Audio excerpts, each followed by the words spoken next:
Hello, hello, hello, and welcome to Let's Talk Fabulous with Tamara L. Hunter. As you know, my name is Barbara J. Beckley, as you can see on the screen, and I am not Tamara L. Hunter. I know. Well, see, this is what has to do with wonderful collaboration. And I always want to give so much love to Tamara. I call the ladies queen. She's a queen bee to me because she is really saying, you know what, Barbara, I have this one awesome show, and would you like to host it a few weeks? And I was like, really? You're going to take your baby, and you're going to let me cradle it for a minute? So that was so nice of her to do that. And I've been doing it for like a month, maybe 2 months almost now. And it's been fabulous doing doing the shows. So with that, today we have a wonderful, powerful show. So as I always tell people, you need to get your pen and paper out because I had some fabulous panelists, and they're all women, so I can say queens, all queens, that we're going to dig deep a little bit about finding your way over the life mountains in your life. Mm-hmm. Now, you know, we all have those mountains, be it, if you want to put them in sizes, big, small, medium, but we all deal with challenges in our life, with obstacles, and we can make those choices of just sitting on the mountain or going over the mountain or moving it real quickly or whatever you need to do, or just maybe saying there's a mountain out there, whatever you want to do. But there's challenges in our life that we have to say to ourselves, how do we get through this? And then after we get through it, how do we continue? And maybe even helping others. So we're going to dig deep with each panelist and talking about that and hearing some powerful stories from them. So already I want to tell them, thinking of how vulnerable I know it's going to get. So please listen in, appreciate it, respect them, and listen to the tips that they're going to give you, because I know there's going to be some awesome tips. So with that said, let's talk fabulous.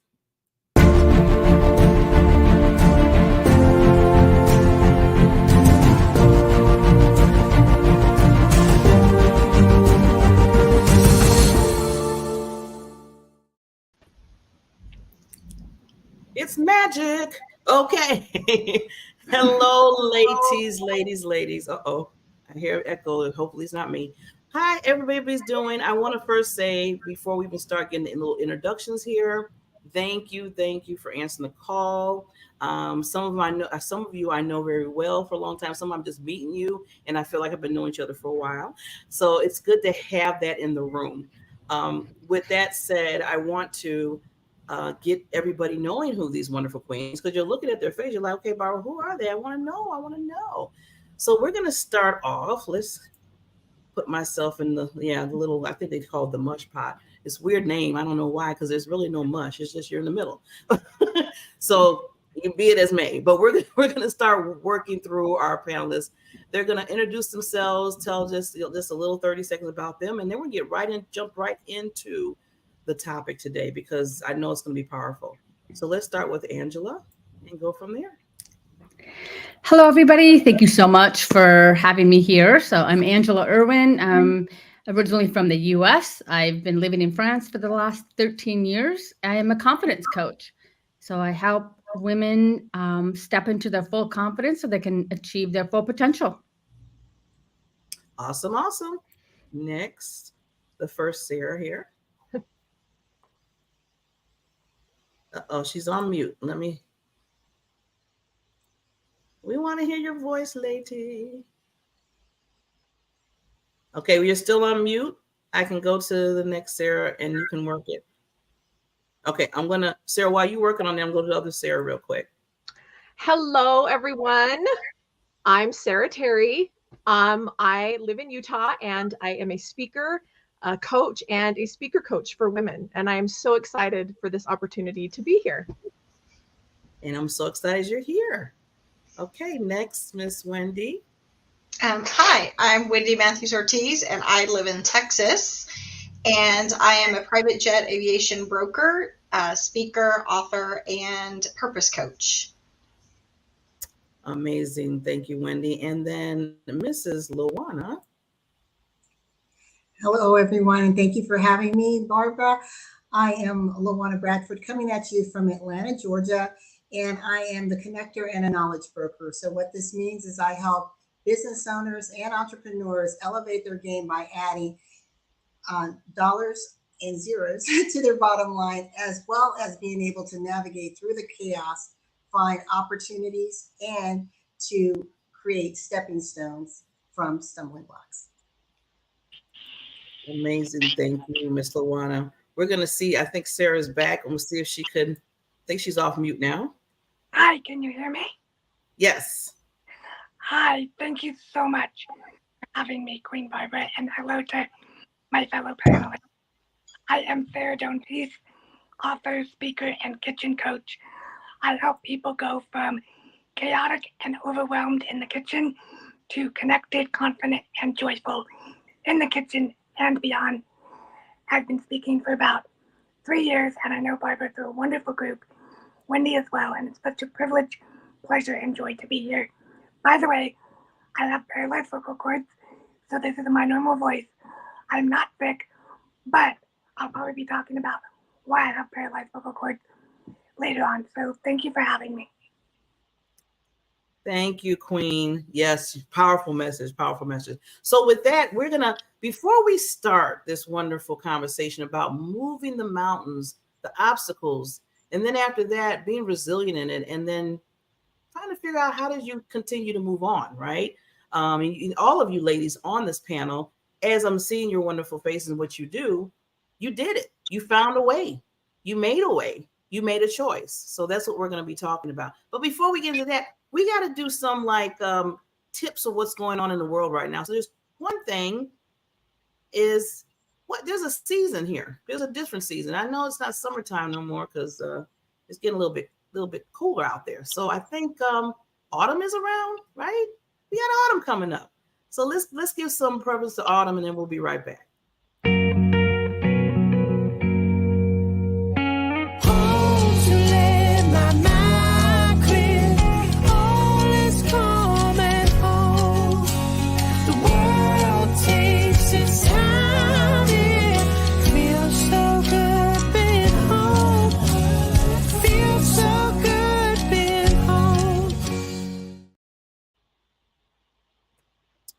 Feels so good being home. Well, I feel like I'm at home with these ladies. So we're going to get right into it. So, okay, ladies, mountains, moving mountains. So we're just going to start by asking, when it comes to moving mountains in your personal or professional life, what role does resilience play, and how can individuals develop and strengthen their resilience in the face of challenges and setbacks? So resilience is the key here. So who wants to start about, what kind of mountain, either personal or professional, and how does the role of resilience play in that role? Anybody want to go first? And we'll just, okay, this is Sara Terry. Okay. Excuse me. The mountain that I was conquering was my son was diagnosed with cancer at a very young age, and he fought it 2 times. And what I learned is that resiliency looks different for everybody. There's not one specific thing that says you're resilient, and it doesn't take a certain amount of time. And I think in my head, and I think we're taught that, resiliency is, you just bounce back to your normal self. And when you have these mountains and these challenges in your life that you climb, you don't go back to your normal self. You become stronger and you become a better person. And through this challenge that I had, that's something that I discovered is resiliency doesn't look the same to everybody. It's different. Yes. I would agree with that. And I'm so sorry, and I hope you know now. I have something to add, if that's okay. Sure, go ahead. I think that there's a big difference between resiliency and strength. Because I think oftentimes when we're battling mountains, regardless of the type, we are often think, I have to be strong. I have to be strong. And in my own life, I've had 35 surgeries. And I realized, number one, they don't get easier. Doesn't matter. And oftentimes, sometimes when we face the same mountain and the same battle, sometimes it gets harder because we know what we're up against. I think sometimes with mountains and challenges, sometimes ignorance is bliss. therefore, I realized that resilience is different than strength. Like it's like Sara Terry just said, it's different for everyone. And you can't expect to come out of a challenge the same person and the same way that you went into it. And so what I've done in my own life is I've allowed myself, instead of saying I have to be strong, I let my resilience come through. Because resilience is like a rubber band. You kind of stretch it and it comes back. And I think that's a lot of mental weight that we put on ourselves to be extra strong. Whereas if we lessen that load on ourselves and say, I'm resilient, that often helps ease the burden and maybe make the mountain seem a little less large than it is. Wonderful. I love that. I love that. Anybody else want to add?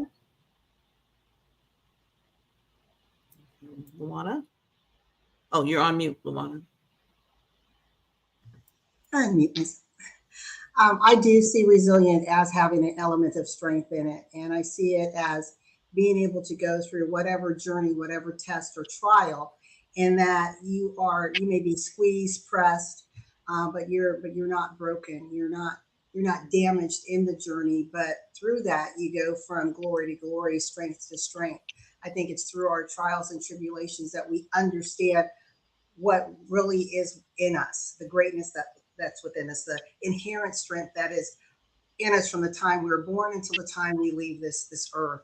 And I see the strength as a spiritual resolve that takes us through realizing that there is a power that is higher than us, that understands the craziness that we may have to navigate through life at any particular time for a purpose. I believe that all trials and tribulations, though we may not understand them, do have a bigger purpose, whether it's for us or for those that are watching us. And for me, my mountain is a mountain range. There were many things that were happening to my life in a very short period of time, 2 years to be exact, from being hit with the economic mortgage crises to going through divorce with my business partner, almost in total financial ruin, to being sued by the largest bank in the nation, and then being diagnosed with cancer. And from each test, each trial, I realized again that innate strength that is within me, that is not of me, that enabled me to carry through, that enabled me to expand and to bounce back and to continue to hope against hope. Amazing. I love that, LaWanna. Thank you for sharing that. And you know what, since LaWanna kind of got a little bit into her story, and I know I'm going to bring her back because the next question I'm going to ask, and she can add to it, and other ladies, I want to say, sharing a specific example, from your own experience where you're facing those obstacles, those mountains, will I ever get through this type of mentality? And I know a lot of people been there. I mean, sometimes you just say, you look at the mountain and say, oh yeah, I can do it. Sometimes you're like, oh my God, and cry about it. But how did you do it? And what lessons or experience that you came out of that? Because that's, to me, is even a bigger thing, because you can share those lessons, or you can tell yourself, wow, I was strong enough. I didn't even know I was strong enough. I even couldn't believe I did this. So give me an example in your life where you were dealing with the mountain. And then from that point, what did you learn how to move forward in it? Anybody want to go first? I'll share, Barbara. Thank you. So I agree. LaWanna, thank you for sharing part of that, because I think we all feel like we have a mountain to overcome, but the reality of life is it's a mountain range. I've experienced some of the same mountain encounters as you have, especially during the financial crisis. But what brought me to probably the mountain that I overcame that was the biggest was my abusive relationship, second divorce, realizing I was a sex addict inside of all of that. And the industry that I am in plays a big role in that.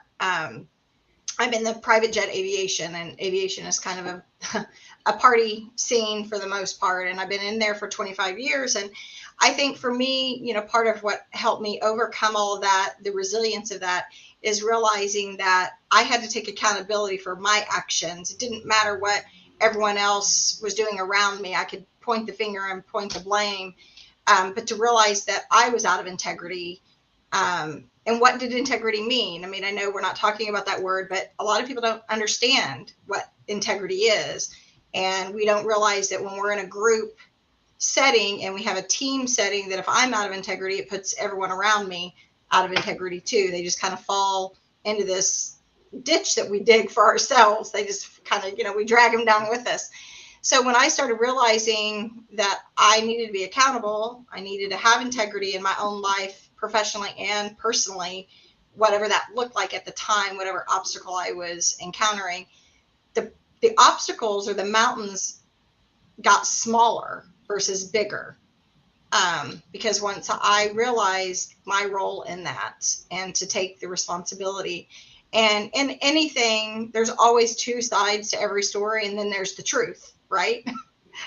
There's my version, their version, and then what really happened. And that's where that integrity falls, is that when you realize what really is happening, and you may or may not, and I'm sure LaWanna understands this, when we all went through the financial crisis, that we had no control of that.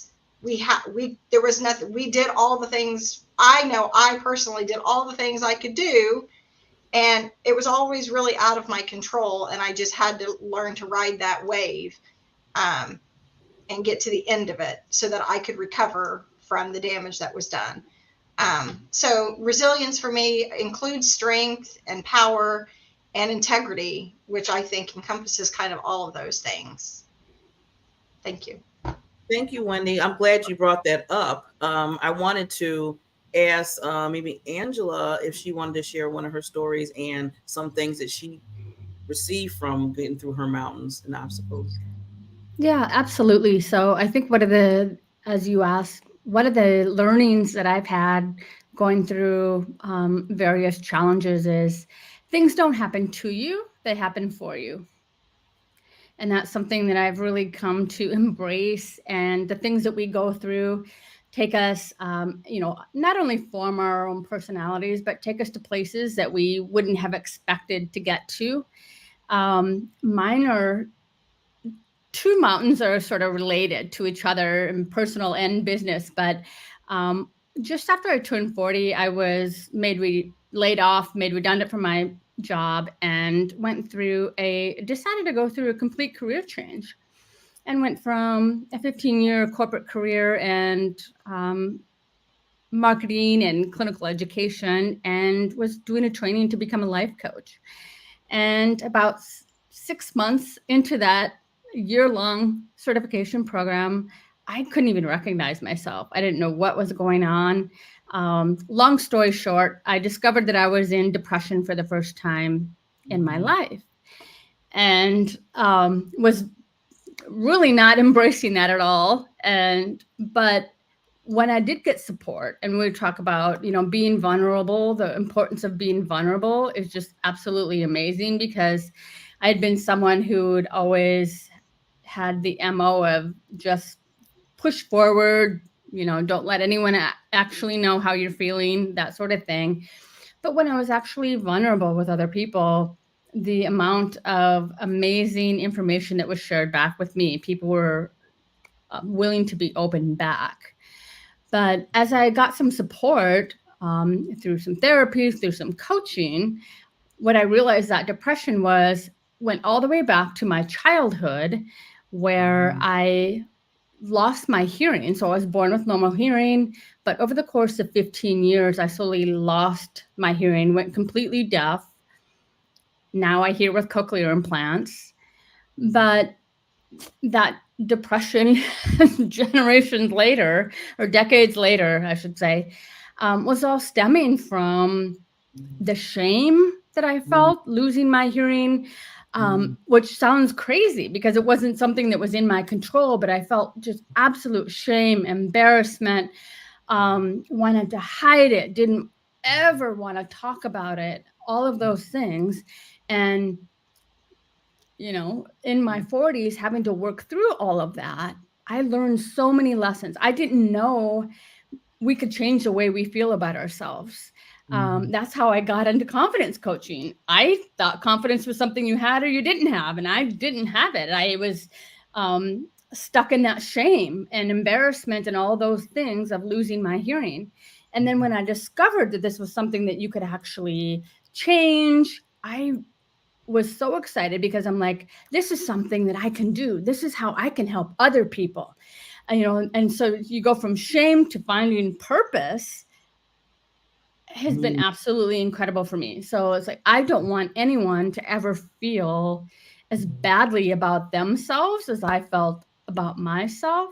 And through all of those challenges and those mountains, being able to discover that, we can change how we feel about ourselves, and I can help other people do the same. So it's been quite a journey. Wow. Angela, first of all, thank you for sharing that. And I love how you brought out about being vulnerable is important, because you were in that depression mode, like you said. I know it was difficult for you to do that, especially when, like you said, and I know I grew up in a world where, my mother and everybody said, don't tell anybody, you can handle it, be strong, and it's like, really, I'm dying inside, but you want me to be strong. And I had to take that on. And that was a lesson learned that was not right. I'm just going to be totally honest. Yeah. So I'm glad you brought that out, Angela, that you need to have the support, the networking of people that can understand, and therapy. Nothing's wrong with that. That was like, again, we didn't supposed to talk about that in my world when I was younger. But I'm glad that you said that, because a lot of people need to know. And then when you are vulnerable and you tell your story, what you're going through, you find out so many other people are like, yep, that's me. Yep. Oh, yep, I dealt with that. We're in the same boat. Let's come together and, let's heal each other. So yes, thank you for that. Sara, did you have something to add? Yes. I love the vulnerability. Oh, sorry, Sara. Sorry, just two.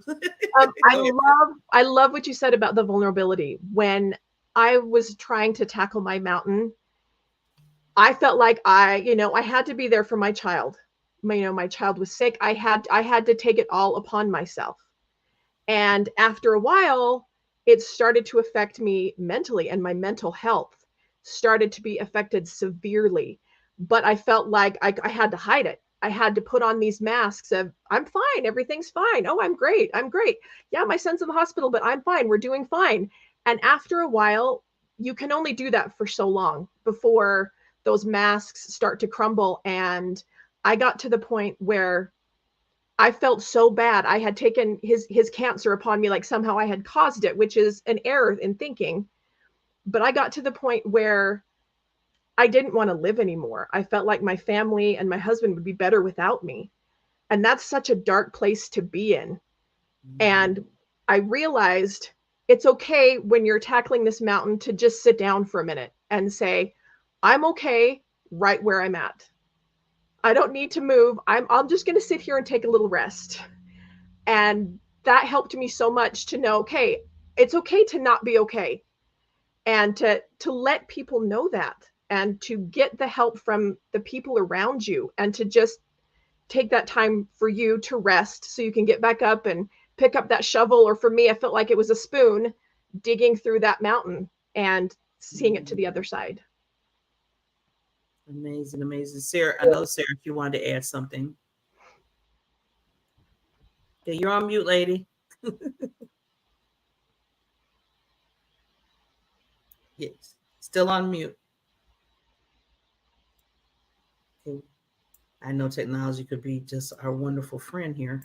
So while Sara's working with that, I'm going to go back to what what other Sara said. Yeah, can you hear me now? Yeah, there you go. So sorry about that. Thank you. Sorry to interrupt. I just wanted to add that the vulnerability, I think sometimes the most vulnerable thing we can do is simply say 3 words, and that is, I need help. Notice I said need. I didn't say want, like, maybe sort of kind of. I need help. Because often as women, we're just humans. We take on so many roles and wear so many hats, and we are daughters, mothers, lovers, friends, CEOs, employees, everything that you name it, right? And we're only human. And I think the most vulnerable thing we do especially when we're facing a huge mountain. For me, that was my 35th surgery 3 years ago, or almost 4 years ago. I was not okay in the months leading up to it. I was not, because I did not plan on having number 35, ever. I thought I was done, right? And I was born very sick with a non-working kidney. I have a rod in my back. I'm missing part of my lungs. I had a tracheotomy for years and years. That's a tube in your throat that helps you breathe, which is why I sound like I do. But God is good, and I'm blessed to be able to speak it all. That said, by the time I got to number 35 surgeries, I was not okay. And I know many people battle cancer, and that's its own battle, and I have the utmost respect and admiration for people that do. And 35 surgeries is no walk in the park either. And in the months leading up to it, I was not okay. I was scared out of my wits. And for the first time, I allowed myself, as a grown woman at 35 years old, to ask for help. I got a good therapist. I sought my family and friends. And some days I felt okay about it, some days I didn't. And I was honest. And I was vulnerable enough to be honest and to say, I need help. And really the biggest blessing of that 35th surgery, besides the fact that I could eat again, which I lived to do, that I came to understand how truly loved I was. And I don't say that arrogantly or lightly. But when you allow people to help you and you allow people to love you, those mountains become so much more movable and a little less insurmountable. So thank you for bringing up the need for help and vulnerability and the willingness to be both. Yes, yes. I see LaWanna's hand. I'm getting you, lady. Here you go. Yeah, I just want to say to those that are watching, you're hearing our stories of resilience and how we've overcome. And if you're going through any sort of challenge, mental and emotional crises, those of you that are in the U.S., please dial 988 to the crises hotline for any sort of emotional support. Reach out to your communities. I don't believe any of us here are professionals in the mental wellness arena. So we are merely sharing our stories of triumph, of overcoming, but there are resources out there. And I just felt it was very important to say, please reach out and ask for help if you do need it. Thank you. Thank you so much, LaWanna, for that. Yes, I'm glad that was brought out because, yes, we're sharing stories, giving us the tips that we did, but we're not the professionals, and we want to make sure that you get that help if you need, especially in the mental awareness part of it. So, LaWanna, I appreciate that and giving that number. Now, just to reset real quickly, if you're just coming into the room and watching Let's Talk Fabulous show, we're talking about moving those mountains in your life, those obstacles, things that you're like, oh my God, I can't believe this is happening to me. And then finding out that you had that extra strength that you didn't even know about. And then moving those mountains. And then the panel's giving tips and things that they learned through it. Because I always feel like if you're not learning something, then sometimes what happens if you don't learn from one mountain, this other mountain will come, might the same one, and you got to go through it all over again. It's like, well, I thought I learned from the first one. Maybe I didn't. You never know. So that happens too. I see people laughing. I feel like everybody's with me. Like, gotta get amen on a Sunday, right? So with that, I want to, before we get to our panels with some other stories and some wonderful tips that they're giving us and what they learned from, I want to, there's a challenge and a mountain that a lot of people face, especially as women, when it comes to breast cancer. And with that, we do have an organization that Tamara L. and myself is a part of called Chemo Buddies for Life. But also, this is the breast cancer awareness month. So I'm going to do this little quick video and we'll be right back.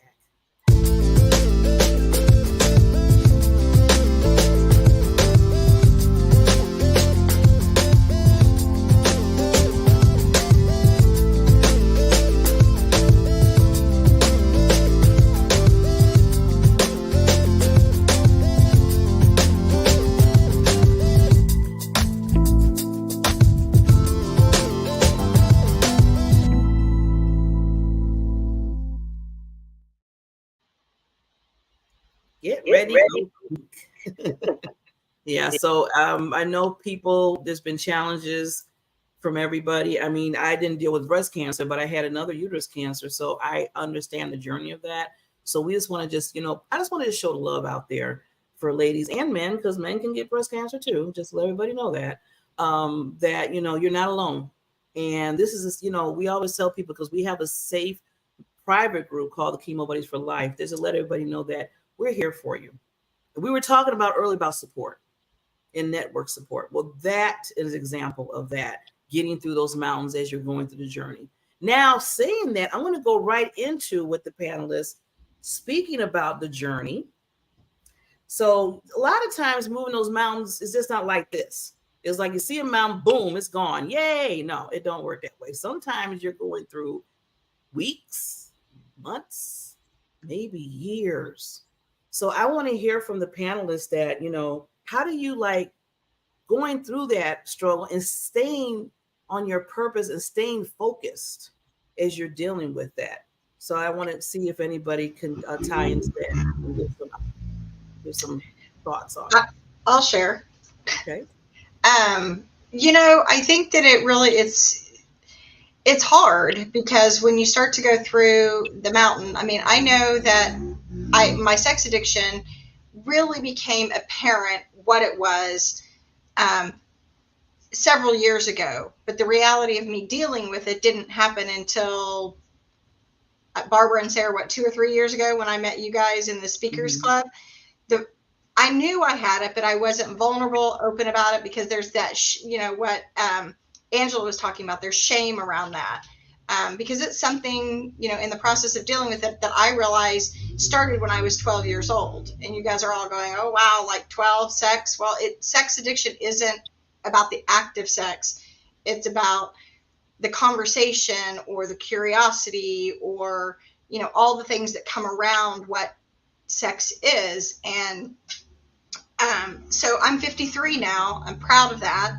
And, so you think about 12 to 53, and that's a long time to be dealing with something. And because I have gone to therapy for other things, I will tell you that I wasn't ever officially diagnosed with that. I just know what sex addiction is. I've done tons and tons of research. I've been to therapy for all other things.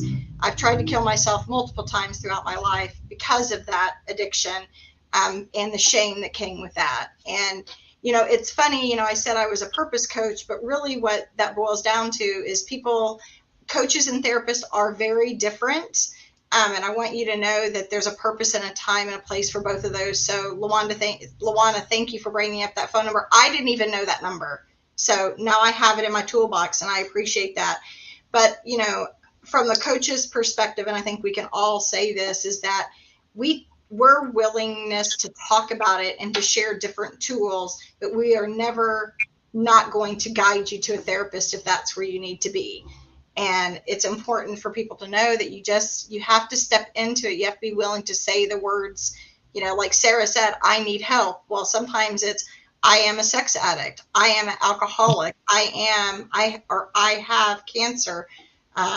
Or, Sarah, I hope your son is well. And, but just dealing, we've all dealt with different things. And I think we all have empathy in all the different aspects. It's hard. And I think that there's a day-to-day over time. And even though, and I will say, the last thing I will say, because I know I'm talking, is although I've overcome a lot of mountains, there are still mountains in front of me. It's just they're easier to maneuver now because I have a toolbox. Mountains don't just disappear in our lives because stuff happens that, again, we have no control over. And I think we can all agree on that one thing, that the toolbox is mighty. And whenever we get something new, it goes in really quickly. Yes, definitely. Oops. Thank you, Wendi, for that. I mean, I'm glad that you said that about, mountains are going to be mountains. Like I say, life happens all the time until we get our wings. I say get our wings. So it's just like you said, during your life's journey and dealing with the mountains, moving them away from you, whatever, how you're dealing with it, it gives you a better toolbox because now you're like, well, I've seen that mountain before. I think I know a little bit what to do on that one. And then you still might learn something even from the same mountain. So I always say, it gives you my saying is stepping stones of strength. So when you're going through that journey, I always think about, okay, this is giving me just a little bit more strength than I had before because I've found a way to get through that. So that's just something that I've learned through my own mountains that I always deal with. Anybody else want to add to maybe their toolbox? I know everybody has a toolbox here, right? Miss LaWanna. Yeah, thank you so much for that, Wendi, and just your comment about that there will be mountains. I have a signature talk it's called Position and Condition for Success Game On, and the analogy that I use is climbing Mount Kilimanjaro. And the one thing is, as you are conditioning yourself and you're going through that climb, it insulates you in varying ways to strengthen yourself for the next climb, right? Your lungs become stronger in higher altitudes. And one of the three things that I have in my toolbox that I use literally every single day is, I call it the R3, and it's first refocus, reminding yourself your biggest why, staying true and committed to who you are at that moment in time. The other is to reframe, realizing that the life that you're living is your life you've designed, and being accountable and responsible for that. And then the third is to reconnect. And for me, that has always been the biggest challenge in the R3 component, because when life beats you up and you get into your own head and start speaking negativity, you start to doubt who you are, your gifts and your talents, and suddenly you sideline yourself. So with me, the reconnection is challenging myself to say, no matter what comes my way, I'm not going to sideline myself. I'm going to get on the playing field of life. I'm going to play full out. If I fall, I fall. But while I still have life, I know I have the opportunity to get back up. So for me, it's refocus, reframing, and reconnecting.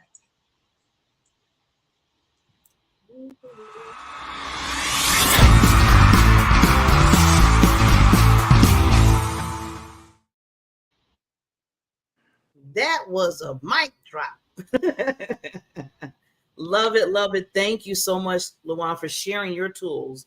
Refocus, reframe, reconnect. And I'm glad you brought that up, because I've been hearing through the discussion that we've been having today is about a lot of times, we say the outside could kind of help with the mountains sometimes. I mean, not just build them up, not kind of tear them down sometimes. But I think the biggest thing that really gets us is ourselves. We get in ourselves a lot. And I heard people talking about, I felt shame. I mean, boy, Angela, you talking about shame. Yes, I can work with you on that one, because I've been there a lot of times and still do. We beat ourselves up. We, put ourselves in that, okay, what's going on? Was it me? Did I do this? Did I do that? And sometimes it's not always you. Sometimes it's just a situation that you cannot control. Some things we just cannot control, and we just have to learn how to get through it and deal with it. So I'm glad, LaWanna, is always about that refocusing. I think that's why I was saying earlier, like how long it could be, how long can you stay focused? Because sometimes you might get off focus because of how big the mountain is, or you're trying to deal with it. So anybody else wants to add to, that long journey and how you're still trying to focus and stay connected to like life, basically in general? Sara. I think a big part of staying focused when you're going through seemingly unmovable mountains is to take it one day, and sometimes 1 hour, and sometimes 1 minute at a time.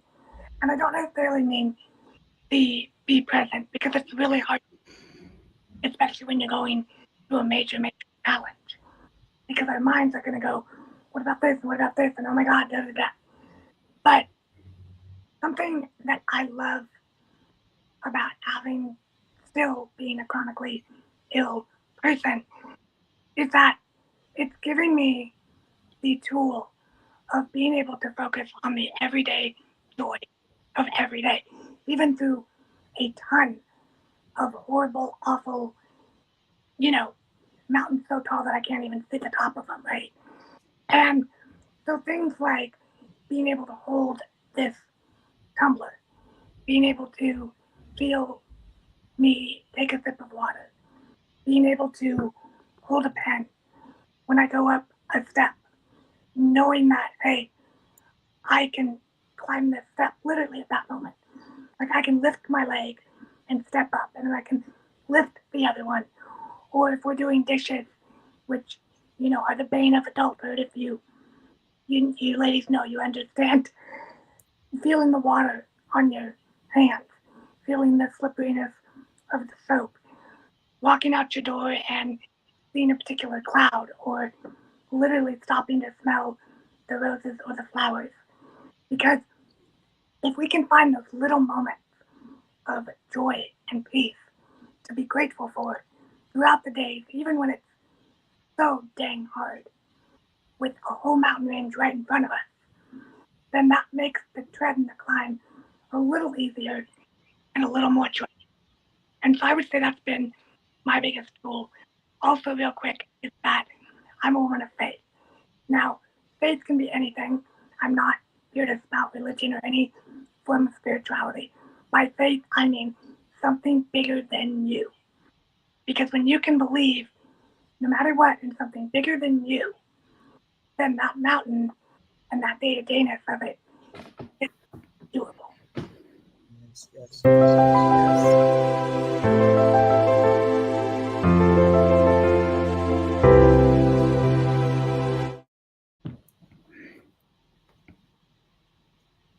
Fabulous with love.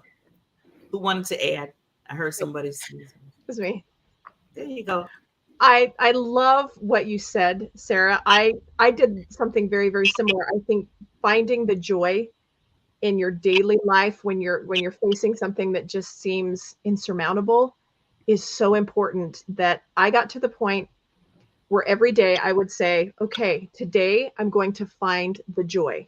And I know that seems so simple, and I would even write it down.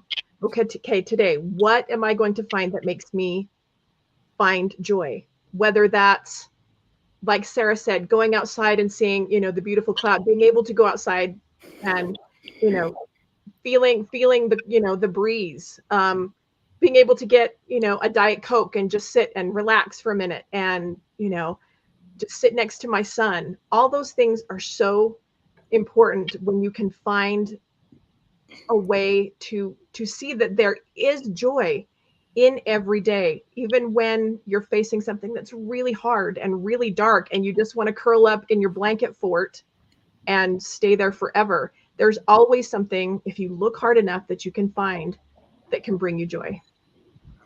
Yes. Love that. Love that. And I love how, because I always like to hear the funny. So if I'm going through something real rough, I want to laugh. I want to find something to laugh about. So I always try to find my best comedian that I love, or something that's there, and just want to just crack up, just to get away for a minute. I mean, just to give me 2 minutes not to think about it. Sometimes that just helps a whole lot, and then you get back on focus. So did anybody else want to add? Because I know we heard from Sarah. Angela, I know there's some toolbox moments. Angela, do you have a toolbox that you use? Yeah, absolutely. So I am loving this conversation, and you guys are just all just so amazing. I'm so happy to be here with you all. I think another thing too, and you know, you mentioned, Sarah, about you know, how tough we are on ourselves. One of the things that I've learned, and I'm still learning and still practicing, is to just give myself grace in the moment and just, you know, cut myself some slack. And I think I've learned that the way that our brain works, the way that we're wired, is really harsh. So, for example, 80%, there's a lot of literature, a lot of research around this, 80% of our daily thoughts are negative. 80%, which is just mind-blowing. And then you add on top of that. So if we're not feeling so great about ourselves, and again, this is the way that our brains work. It's meant to keep us safe. This is from childhood and beyond. So, you know, we have these negative thoughts and these negative beliefs about ourselves. So if we can, you know, give ourselves some grace in that. And then on top of that, 90% of our thoughts are repetitive. Which, if you think about that, so if you've ever like driven to work and you got to work and you're like, I don't remember driving here. It's just because we're so on autopilot. So all of this is happening, these negative thoughts, and the repetitive thoughts are all happening on autopilot. And, and unless we know this, and unless we can become aware and say, wait a minute, no, I'm going to give myself some grace. I'm going to give, and think about all the wonderful things that I have done. Yes, we all, want to, have, improve, things or whatever, change things. And that's all good and fine. But I think that just having that awareness and really just taking, like you guys were saying as well, just be more in the moment, be more present, get out in nature. These are all things that can really just change your mood in an instant. But yeah, just give yourself some grace, I think is a good one as well. Barbara, I'd like to add to what Angela just said. And I am very aware that we're saying negative comments to ourselves all the time. And a toolbox item I'm going to share with you guys, and what I've been doing for several years and what I find work is when that negative Nelly starts talking to me, my alter egos, her name is Ceridia. So if anyone out there's named Ceridia, no, nothing personal against that. There's a funny story behind that name, but when she starts having a conversation about me, because she's my alter ego, I tell her that I don't have time for her today. I'm sorry. Can you please, shut your mouth? I don't always say it so nicely to her because sometimes she doesn't like to listen. But I find that if I actually talk to myself or say that out loud, like sometimes I'm yelling at her, that's sometimes the only way to get her to shut up. And once she's quiet and I am back in my own head, I can remind myself how fabulous I am. Although that is sometimes hard to say to yourself, how fabulous you are, how wonderful you are, that you have something to offer other people. And it's people like at moments like this, doing these panels that remind us of that and give us another part of that toolbox to put in there. So, tell your alter ego, quiet down. And then you're allowed to give yourself that grace, and you're allowed to take that quiet moment that Sara Terry brought up earlier, because, sometimes it's about hiding in that fort. Be with yourself.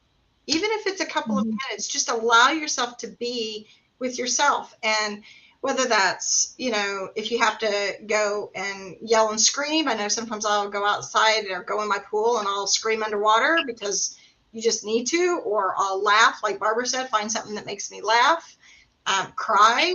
It's okay to do all those and have all those emotions by yourself. You don't have to be with someone. And if you need someone, there's, we all have someone to go to. And if you don't, find someone. There's someone out there that wants to hear what you have to say and wants to give you the hug that you need. And if it's a stranger, just go up and say, hey, I need a hug right now. And you'll be surprised that you'll probably be healing them more than you'll be healing you in those moments. I have another toolbox moment.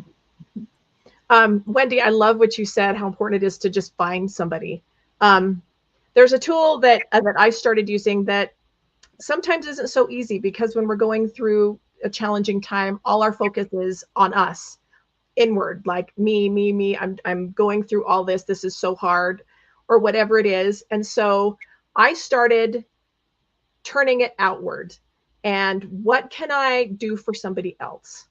What can I do instead of thinking about my situation and how it's affecting me? What can I do for someone else? If that's just sending a text message to somebody who I know is going through a hard time, sending them a note, dropping by, a soda and donuts or something to somebody else that may be going through something. It made me feel like I had control over my situation, which in reality I didn't. You can't control cancer. You can't control some of these issues and these things that happen to us, but it gave me a sense of control, and it felt like I was part of something bigger, because I knew that by turning and helping other people, that maybe I was giving them what they needed, that piece of joy in their day, so that they could say, I found joy today because, you know, Sara reached out and sent me a text message, and that tool has been so helpful to me instead of thinking about myself to turning it out and thinking, what can I do for somebody else? I would completely. My favorite thing to do when I'm going particularly difficult time with multiple mountains, that mountain names, right? I sit and I write out thank you cards. And even if I only get out one or two, and I put them in the mailbox. Mm-hmm. Because just doing that, by the way, I'm taking notes because Queen Barbara said to take notes. And you're also fabulous indeed. So I'm taking notes right along with the audience. And it's such a joy to be here. Thanks, Sara. You called me because I was taking notes too. as I'm doing the facilitate here. So I want to, we're talking about, you know, mountains being moved, how to move the mountains, your tool, what you got in your toolbox. Well, I want to show just a little quick tip video about change, because sometimes with mountains, you might have to do a change. You might have to do a total revamp of something. It might not stay the same as it was before. And we all kind of know that. I think we all dealt with that globally. I know I'm bringing it up, the COVID years. So I just want to do a clip and we'll be right back.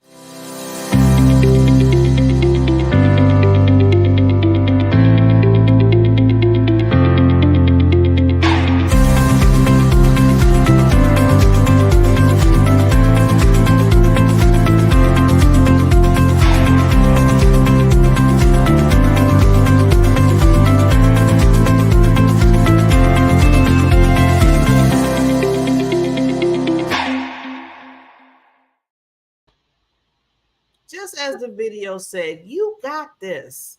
And if you feel like you don't got it, everybody said, let's get together and make sure that we can encourage you that you have it. That's the biggest thing. And that's why I love these panel discussions, because I find out I have a new tribe. I mean, I have two Sarahs, Wendi now I can reach out to, Angela, Miss LaWanna, I always reach out to you. It's like a nature. And then, you know that you have those people that are like, you know what? It's okay. We're good. But you're still going to, you're going to learn some things through this whole thing. But you don't have to be like, I'm alone. Because, you can talk to people about it, mm-hmm. and being vulnerable and having grace on yourself, and being thankful for the things that you have. I said I was just thankful today because it was just last week for 3 hours. Now that's kind of sad to say this. 3 hours my internet was out. Boy, I was grateful when it came back on. I'm telling you, I said if it was an all day thing, oh my God. But see, things like that, and then I got to think about, okay, there's other people that don't even have running water in certain countries. Barbara, really? You're getting mad over 3 hours? So see, that's when you have to say, okay, let me look at the bigger picture here. So with that said, we have just a little bit more time. So we're going to play a game. Yeah, I like playing games. I hope you like it too. My game is called a 30-second last minute thought. So what that is each person on the panel, you get 30 seconds, any last thoughts about the moving of the mountains, any tips where you want to give, whatever, to leave the audience. If you see yourself coming out of the mush thing, that means your 30 seconds is up. Okay? So we're going to play the game. See if everybody can kind of be in the middle of it here. So I'm going to start off. I'll start with Sara Terry. Ooh. Okay. When you're facing that mountain, it's okay to not be okay, to sit down and take a minute and give yourself a moment of grace. And know that you are still the queen and you are still fierce and you've still got everything inside of you. But it's okay to sit down and take a break and let those people around you give you that foothold to help you get up that next step over the mountain. Just little step by little step, you're still the queen. And even if you're using a spoon with that mountain, you can get through it. Yes, still the queen. Okay, Angela. Oh my gosh. There have been so many great tips on here. You just mentioned, Barbara, something different about sometimes something that worked for us in the past may not work for us in this moment. And I think just understanding that, because that can be frustrating. It's like, this thing has always worked for me. I've been always able to just power through. And maybe in this instance, it's not. And I think just going, okay, taking a breath, reaching out to that support system. That is, we've heard that from, I think, every one of us here, having that support system, being able to say, as you just so beautifully said, Sarah, is like, it's okay not to be okay, because this is really heavy in the moment. Taking that breath, having someone else come alongside and help carry you a little bit in that moment. I think that is so important. Thank you, Angela. LaWanna. I just want to encourage those that are listening to remember that in life and business, those tsunamic episodes will happen if you keep journeying long enough. And find yourself, it's okay to give yourself some grace, refocus, remind yourself who you are, why you're here, embrace your purpose, reframe. Remember, your lane is your lane. You design your life, own it. And do not be afraid to reconnect, to show up, as Abraham Hicks says, tapped in, tuned in, sold out for you, and be that indelible mark that you were meant to be in the world. And also remember that in life and in business, when your vision intersects with opportunity, success is inevitable. Thank you so very much, Barbara. Okay, and Sarah? I would like to add to that, and that is, thank you for today. Joy to be here. When you're going through insurmountable mountains, you should focus on resilience, which has no strength like everyone else said, but it's more just coming back from it and you realize you're probably not going to be the same person. Make time every single day to find your joy, whether that's a hot cup of coffee, a cloud in the sky, or a quick text with a friend, and stay in gratitude in those small moments for the little miracles that happen every day, even when we're battling full-on mountain ranges. And also, don't be afraid to be vulnerable and say, I need help. So say, I need help, be resilient, find your joy, and stay grateful. And that's you can overcome that. Thank you. And Wendi, 30 seconds, Wendi, sorry.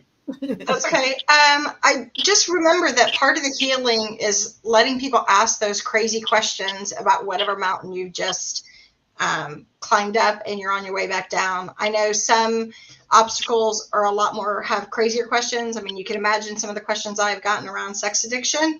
But, part of my healing was inside those questions, because we don't know what the other person that's asking is going through. And, there's also forgiveness to be had of yourself. And by forgiving yourself, you release those chains that bind us.